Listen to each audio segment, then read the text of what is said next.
नमस्कार, news circle में स्वागत है आपका। मैं हूं योगेश मिश्रा। इन दिनों जापान में वर्ल्ड एथलेटिक चैंपियनशिप चल रही है, जिसमें भारत एक अच्छी भूमिका में और भारत अच्छे मेडल्स भी लाएगा।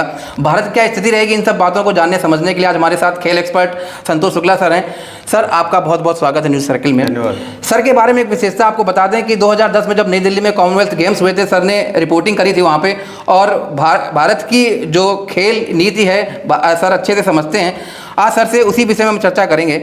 Sir, world athletic championship Japan में इन दिनों चल रही है, भारत की स्थिति को आप कैसे देखते हैं इस समय? धन्यवाद योगेश। जापान के टोक्यो में 13 से 21 सितंबर के बीच वर्ल्ड एथलेटिक चैंपियनशिप चल रही है जी। और मैं आपको बताऊं कि ये चैंपियनशिप की एनर्जी का यह स्तर होता है, ये इसमें कई वर्ल्ड रिकॉर्ड बनते हैं, यानी ओलंपिक से भी ये ज़्यादा कड़ी स्पर्धा का खेल कूद होता है जी। और एथलेटिक चैंपियनशिप चूंकि है तो दुनिया के शीर्ष एथलीट सब इस टूर्नामेंट पर नजर रखते हैं और यहाँ से पदक जीतने का आकांक्षा रखते हैं। अब आपने भारत के बारे में पूछा है तो मैं बताऊं आपको कि चूंकि भारतवर्ष का वर्ल्ड एथलेटिक चैंपियनशिप में रिकॉर्ड कभी अच्छा नहीं रहा। कारण यह है कि यहाँ पर दुनिया के सबसे मजबूत देश खेलने जाते हैं, खास करके अमेरिका, जमैका, जो एथलेटिक्स में बहुत अच्छे हैं। इसके अलावा चीन, जापान, टोक्यो, पूरे दुनिया के भी बहुत मजबूत लोग यहाँ पर खेलते हैं जी। ऐसे में जो भारत की अपेक्षाएं में पदक से अगर करके देखूं तो एक 2023 ऑर्गन जो वर्ल्ड एथलेटिक चैंपियनशिप, तो उसमें नीरज चोपड़ा ने रजत पदक जीता था जी। तो आपको बताऊं कि 2003 पेरिस ओलंपिक में, पेरिस वर्ल्ड एथलेटिक चैंपियनशिप में लॉन्ग जंप में अंजू बॉबी जॉर्ज ने पदक जीता था 6 मीटर 70 सेंटीमीटर की जंप लगा के। तो ये भारत का पहला वर्ल्ड एथलेटिक चैंपियनशिप का पदक है जो अंजू बॉबी जॉर्ज के नाम आया था। और उससे 19 साल बाद फिर इस उपलब्धि को नीरज चोपड़ा ने जेवलिन थ्रो में हासिल किया जी। तो भारत के लिए मैं दूसरा मैं नाम लूँ इसमें, जैसे गुलबीर हैं 3000 मीटर, 5000 मीटर, 10000 मीटर के बहुत अच्छे धावक हैं, लेकिन वहाँ स्पर्धा बहुत मजबूत है और उनकी वर्ल्ड की जो रैंकिंग अभी जो मुझे जानकारी वो 28वीं है। तो पदक की मैं बहुत अपेक्षा नहीं करता, लेकिन सवाल है कि आप अपना जो डोमेस्टिक परफॉर्मेंस है इसमें इंप्रूवमेंट कर पाते हैं क्या, ये भी बड़ी उपलब्धि होगी। तीसरी एक उपलब्धि हो सकती है जो लॉन्ग जंपर है श्रीशंकर, मुरली श्रीशंकर, बहुत अच्छे जंपर हैं और इन्होंने नेशनल रिकॉर्ड भी बनाया था। इलाहाबाद में उसको 1 सेंटीमीटर से जस्मिन मिलिट्री ने तोड़ दिया, लेकिन 8 मीटर 41 सेंटीमीटर बहुत बड़ी जंप है। दुनिया की किसी भी स्पर्धा में पदक पाने के काबिल की ये जंप है जी। लेकिन 8 मीटर 27 सेंटीमीटर का एक जो मार्क वर्ल्ड एथलेटिक चैंपियनशिप में तय किया गया था, मुरली श्रीशंकर उसको तोड़ नहीं पाए। हालांकि क्वालिफाई कर गए हैं, मैं ऐसी कामना करूंगा फाइनल तक पहुंचे, लेकिन उनका परफॉर्मेंस इस सत्र में 8 मीटर 10 सेंटीमीटर के आसपास रहा है, वो पदक लेना काफी होगा। फिर भी हम सोचते हैं कि नीरज चोपड़ा का एक पदक जिस पर सर्वाधिक आशा है। इसके अलावा अगर कोई बढ़िया जंप लग गई या कोई बढ़िया परफॉर्मेंस हो गई, या जो दुनिया के तमाम बड़े जंपर जुटे हैं उनकी परफॉर्मेंस थोड़ी कमतर रही, तो मैं थोड़ा सा एक रास्ता देखता हूं कि कदाचित मुरली श्रीशंकर को लॉन्ग जंप में मिल जाए। अच्छा सर, दूसरा एक चीज़ और आती है कि पुरुषों की 100 मीटर फर्राटा दौड़ का फाइनल भी है। अब सवाल ये आता है कि हुसैन बोल्ट एक आइकॉन बन चुके थे जी जी। अब उस आइकन के बाद उस जो वैक्यूम बना है, जो स्पेस बना है, उसको फिलअप करने के लिए कौन सा खिलाड़ी है जो उस वैक्यूम को भर सकता है, या वो एक लार्जर देन लाइफ जो एक स्थितियां बनी थी हुसैन बोल्ट की, उसके बाद आप चीज़ों कैसे देखते हैं? बहुत अच्छा प्रश्न है योगेश। ये हुसैन बोल्ट एक सनसनी है। जैसे हुसैन बोल्ट का कद एथलेटिक्स की दुनिया में ऐसा आंका जाएगा कि मान लीजिए जैसे क्रिकेट में आप डॉन ब्रैडमैन को देखते हैं ना, तो महान तो खिलाड़ी कई हुए, लेकिन डॉन ब्रैडमैन से जो अन्य खिलाड़ियों के बीच की बैटिंग का औसत का फासला है, कुछ उतने भयावह फासले के साथ हुसैन बोल्ट तोड़े हैं। और आश्चर्य यह देखिए कि 2008 बीजिंग ओलंपिक से लेकर और 2016 रियो ओलंपिक तक जब तक बोल्ट खेले हैं, इस बीच 9 ओलंपिक पदक और वर्ल्ड एथलेटिक चैंपियनशिप में तमाम पदक। और इसके अलावा आप देखेंगे, मुझे तो हैरानी होती, मैंने तो एथलेटिक्स में ऐसा आश्चर्यजनक लम्हा कभी नहीं देखा, और शायद दुनिया में बहुत सारे खेल विशेषज्ञों ने भी ना देखे हो, कि फिनिश लाइन के पास पहुंचने के बावजूद बोल्ट पहले ही अपनी रेस को छोड़कर दोनों हाथ खोल देते थे। यानी कि अपनी जीत इतनी कन्फर्म, फासला कितना रहा होगा आप जबकि देखें। आत्मविश्वास, ये कहते हैं आत्मविश्वास। जो स्प्रिंट होती है ना योगेश, स्प्रिंट में तो सेकंड के 1000वें हिस्से के परिणाम आते हैं। तो जो आप कह रहे हैं आज की जनरेशन में अमेरिका और जमैका, ये 2 ऐसे देश हैं जहां पर बहुत अच्छे स्प्रिंटर हैं। और अभी जब सुबह हम आए हैं तो जो पिछला परिणाम है, यानी फाइनल के जिन लोगों ने क्वालिफाई किया है, उसमें अमेरिका के हैं एक धावक और एक तो जमैका के थॉमसन। ये इस सत्र में 9.75 सेकंड के साथ 100 मीटर सबसे तेज दौड़ने वाले सत्र के धावक हैं।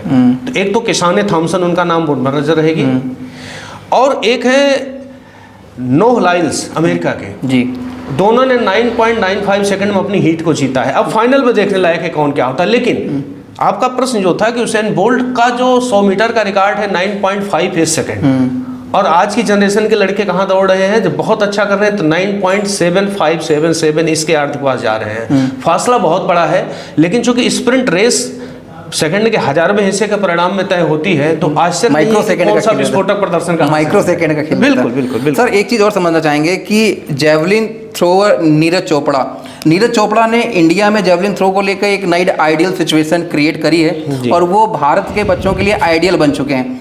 अब जब वर्ल्ड एथलेटिक्स की हम लोग बात करते हैं, यहाँ पे नीरज चोपड़ा का प्रदर्शन कैसा रहेगा, जिस बात का जिक्र आप कर रहे थे और श्रीशंकर से, तो नीरज चोपड़ा और श्रीशंकर, इनसे क्या उम्मीद है आपको इस चैंपियनशिप में और आने वाले दिनों में जो प्रतियोगिताएं होंगी उनमें इन दोनों जो खिलाड़ी हमारे? देखिए, पदक की उम्मीद इसलिए है कि मैं नीरज चोपड़ा को मान के चल रहा हूँ कि अगर उनका फॉर्म सही रहा, उनका एक पदक सुनिश्चित माना जाए। हालांकि अरशद नदीम पाकिस्तान के पिछले ओलंपिक गोल्ड मेडलिस्ट रहे और जिन्होंने 92 मीटर से भी ज़्यादा एक आश्चर्यजनक थ्रो लगी, ऐसी थ्रो तो मतलब एशियन सब कॉन्टिनेंट से कभी देखी नहीं जा सकती, इंडियन सब कॉन्टिनेंट से। तो अरशद नसीम भी इसमें लौट आए हैं और जो जूलियन है वो भी इसमें है, तो वर्ल्ड के सारे बड़े जेवलिन थ्रोवर इसमें हैं। तो कड़ा मुकाबला, ब्राजील का भी एक बहुत तगड़ा एथलीट इसमें है, तो मुकाबला बेहद कड़ा है। मैं ऐसा मान के चलता हूं कि नीरज चोपड़ा को अगर पदक पाना है तो ये जो 2023 की वर्ल्ड एथलेटिक्स चैंपियनशिप थी, जिसमें उन्होंने 87.5 मीटर फेंक कर पदक प्राप्त कर लिया था, वैसी हालात तो नहीं है इसमें तो 90 मीटर के आसपास या उससे ज़्यादा की थ्रो पर कोई मेडल मिलेगा। और नीरज चोपड़ा को मैं पदक के सबसे करीब फिर भी मान के चल रहा हूँ, क्योंकि नीरज चोपड़ा बहुत परिश्रमी एथलीट हैं और उनका जो टेक्निकल जो एस्पेक्ट है, उनकी खेलकूद की जो पर्सनालिटी है उसमें, और जो उनका प्रोजेक्शन है जेवलिन का, वो एक्सीलेंट है। अच्छा सर, दूसरा एक भी है कि नीरज चोपड़ा का जब भी इंटरव्यू आता है तो वो अपने इंटरव्यू में यही जिक्र करते हैं कि 90 पार, तो वो जो 90 मीटर का जो क्राइटेरिया आप दे रहे हैं, तो नीरज चोपड़ा भी इसी वही में मेहनत करके भी गए भी हैं, तो उनका भी यही मतलब टारगेट रहता है कि वो 90 पार जो थ्रो करें। जर्मनी के जो जूलियन वेबर हैं, उन्होंने मुझे याद आ रहा है 91.91 मीटर के आसपास की थ्रो भी हाल में की हुई है। जी जी जी। तो अब आप बताइए कि पदक कितना मुश्किल से मिलेगा। और नीरज चोपड़ा जो ओलंपिक के भी इतने बड़े खिलाड़ी रहे, वर्ल्ड एथलेटिक्स चैंपियनशिप को गोल्ड मेडलिस्ट रहे, ओलंपिक में भी उन्होंने गोल्ड ले ही लिया, लेकिन पदक का करिश्मा तो थोड़ा सा और बढ़ जाता है ना कि 100 मीटर की दौड़ आप दौड़े और आपने 9.90 में गोल्ड मेडल ले लिया, 9.80 में भी ले लिया, इतना आनंद नहीं आया। गोल्ड मेडल तो गोल्ड मेडल है, लेकिन वही चीज जब हुसैन बोल्ट ने 2008 के बीजिंग ओलंपिक में 9.69 सेकंड में ले लिया, गोल्ड तो तब भी था, नहीं रिकॉर्ड बना दिया, लेकिन पूरी दुनिया में कहते हैं हुसैन बोल्ट के नाम में जो करंट है वो पूरी दुनिया के एथलेटिक्स के ट्रैक पर दौड़ा। और दूसरा एक चीज़ भी है, जब हुसैन बोल्ट दौड़ते थे तो लोग टकटकी लगा के देखते थे कि ये दौड़ कैसे रहे हैं, इनके पैरों में क्या लगा है। जी जी जी जी, ये बड़ा अच्छा प्रश्न। देखिए, मैं आपको बताऊं, हुसैन बोल्ट की दौड़ के डायनेमिक्स को जब आप विश्लेषित करेंगे ना, बड़ा आनंददायी चीज़ मिली उसमें। क्या है, उनकी स्ट्राइड बहुत लंबी थी, तो 6 फीट 5 इंच की हाइट, और उनका रिएक्शन टाइम बहुत स्लो था। यानी स्टार्ट जहाँ से करते थे तो उनके साथ के जो लड़के थे, जैसे जस्टिन गैटलिन हो गए, योहान ब्लैक हो गए, उनके देश का अस्पा पावेल हो गए, ऐसे बहुत सारे एथलीट थे जिनका रिएक्शन टाइम उनसे बेहतर था, यानी कि शरीर एक्शन में जल्दी आ जाती थी। लेकिन वो तेज स्ट्राइड, वो जो 50 मीटर पार करते थे, उसके बाद हुसैन बोल्ट को पकड़ना मुश्किल हो जाता था, पकड़ना ही नहीं। और मैं एक बात और कहूँ, हुसैन बोल्ट अगर चाहते तो अपने वर्ल्ड रिकॉर्ड को और सुधार सकते थे। आप उनके 2016 के और 2012 ओलंपिक के, 2008 ओलंपिक के जो क्लिप्स देखेंगे ना, तो जो फिनिश लाइन के पास पहुंच रहे तो उन्होंने अपनी रेस छोड़ दी, पूरी ताकत नहीं लगाई। अन्यथा वो रिकॉर्ड जो उनका 9.58 का है ना, बर्लिन वाला, वो 9.4 के भी आसपास हो सकता था। तो बहुत सनसनीखेज एथलीट है। सर, एक आखिरी सवाल का जवाब, 2010 में आपने कॉमनवेल्थ गेम की रिपोर्टिंग भी करी और दुनिया भर में आपने कवरेज भी करी। 2010 के बाद हम 2025 में आज खड़े हैं। भारत के स्पोर्ट्स में एक दशक की यात्रा पूरी हो गई है। इस एक दशक से ज़्यादा की यात्रा को आप कैसे देखते हैं कि भारत ने बहुत सारे अचीवमेंट इन दिनों में किया है, जो ये टेन्योर बीता है, इस टेन्योर को आप कैसे देखते हैं? तब का भारत जो एथलेटिक्स में प्रदर्शन करता था और आज का भारत जो ओलंपिक में भी ये दम रखता है, हम दावेदारी करते हैं कि ओलंपिक में हम इतने गोल्ड मेडल लेके आएंगे।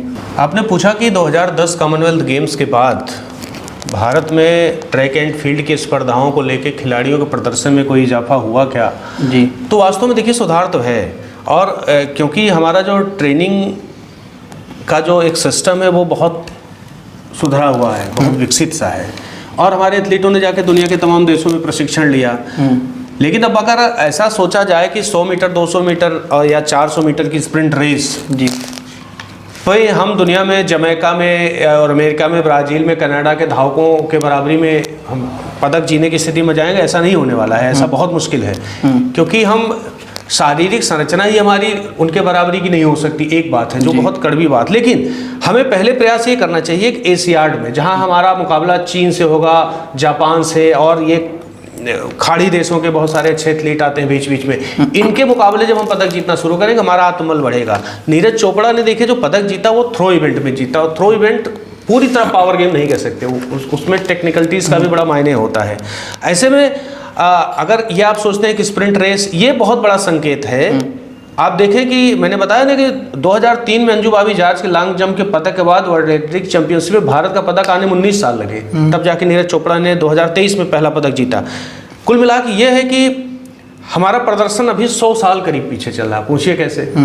1936 के ओलंपिक में अमेरिका के एक धावक थे जेसी ओवंस जी, उन्हें मतलब एथलीट ऑफ मिलेनियम कहा जाएगा। वो कार्ल लुईस जैसे थे, वो मतलब 4 इवेंट में एक साथ गोल्ड मेडल जीतते थे, और उन्होंने 10.23 सेकंड में 100 मीटर दौड़ा था 36 के बर्लिन में। और हमारे एथलीट आज भी 10.23 सेकंड में 100 मीटर नहीं दौड़ पाते हैं। अब जाके उड़ीसा के अनमेश कुजूर ने 10.16 की टाइमिंग निकाला है, और ये बहुत सुखद है कि Unmesh Kujur world athletic championship के लिए क्वालिफाई करके गए हैं। 100 मीटर में तो नहीं, 200 मीटर में गए हैं। पदक तो नहीं मिलेगा सुनिश्चित है, लेकिन वो हीट में किस स्थान पर रहते हैं, सेमीफाइनल में कहां तक पहुंचते हैं, और अपनी टाइमिंग इंप्रूवमेंट क्या कर पाते हैं, ये 2 चीजें होंगी। ऐसे में देखिए पूरा इंफ्रास्ट्रक्चर सुधरा है, खेलों के प्रति रुझान सुधरा है, एथलेटिक्स में नए बच्चे आ रहे हैं और बहुत अच्छा प्रदर्शन कर रहे हैं। लेकिन पहला लक्ष्य उनका होना चाहिए एशियाड में पदक जीते, कॉमनवेल्थ गेम्स में जीते, और जैसे आपने अभी कहा लॉन्ग जंप में हमारे लड़के एशियाड में पदक जीत रहे हैं, कॉमनवेल्थ गेम्स में जीत रहे हैं। ये भी बहुत पूरी तरह पावर गेम करीब करीब है, जिसमें जमैका और अमेरिका के एथलीटों का दबदबा रहा, लंबे वर्चस्व था उनका, वर्चस्व रहा इनका जी। उनके बीच जैसे मुरली श्रीशंकर गए हैं, अगर मान लीजिए कोई सटीक जंप हो जाती है तो क्या पता उन्हें मेडल मिल जाए। अगर मेडल मिलता है तो बहुत बड़ी क्रांति होगी, और ट्रैक एंड फील्ड के क्षेत्र में ऐसी क्रांति मानी जाएगी जैसे 2003 पेरिस वर्ल्ड एथलेटिक चैंपियनशिप में अंजू बाबी जॉर्ज ने कांस्य पदक लेकर ही सही, लेकिन दुनिया में भारत का नाम बहुत ऊंचा किया। सर आपका बहुत बहुत आभार, आपने हमें समय दिया। तो निश्चित तौर पर वर्ल्ड एथलेटिक चैंपियनशिप में भारत के जो खिलाड़ी हैं उनसे यही उम्मीद है कि वो बेहतर प्रदर्शन करके भारत लौटें, और हम सबकी यही उम्मीद है कि वो मेडल लेके आएँ।